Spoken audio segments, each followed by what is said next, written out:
For patients with advanced non-small cell lung cancer, our typical approach, if we have someone who does not have a driver mutation that we typically treat with a pill-based targeted therapy, is to give chemotherapy. That chemotherapy is typically given in a cycle of 3 weeks or sometimes a 4-week period of time where the blood counts go down and then recover. And that treatment is typically given once every 3 weeks, sometimes once or twice on a weekly basis in that 3-week interval. But we typically give that therapy for about 4 to 6 cycles of therapy. So that's about 3 to 5 months of treatment.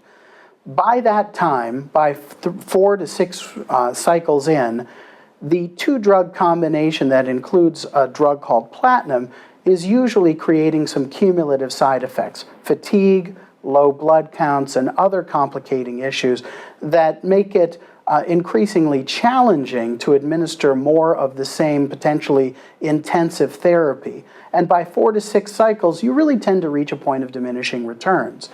At that point, we often favor a maintenance therapy approach, and that is dropping the carboplatin or stopping all of the agents that have been given previously, and either continuing one or more of the agents from the first-line setting or using what's called switch maintenance to give a completely different treatment.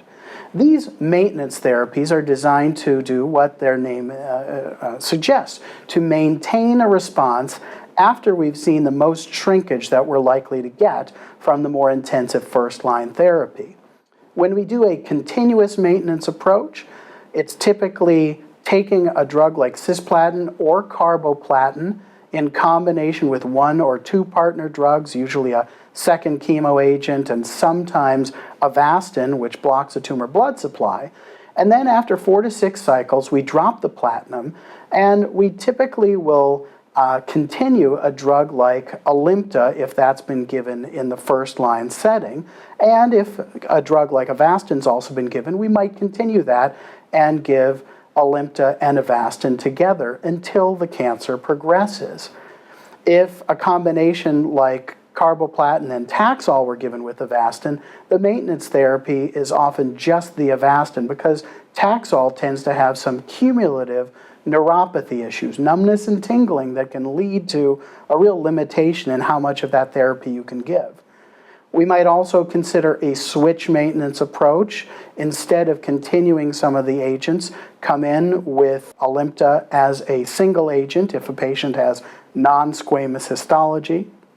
And another agent that is approved as a switch maintenance therapy is Tarceva or erlotinib. This doesn't tend to be as favored as a switch maintenance because the efficacy of Tarceva in patients who don't have an EGFR mutation tends to be on the lower side.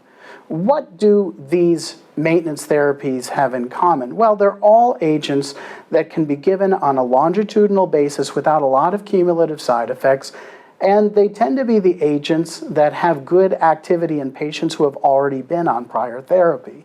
So any of these is a reasonable choice, the most common being a continuation maintenance of dropping the platinum and continuing 1 or 2 partner drugs that were given with it, or sometimes switching to an agent like Alimta, pemetrexed, or Tarceva, also known as erlotinib.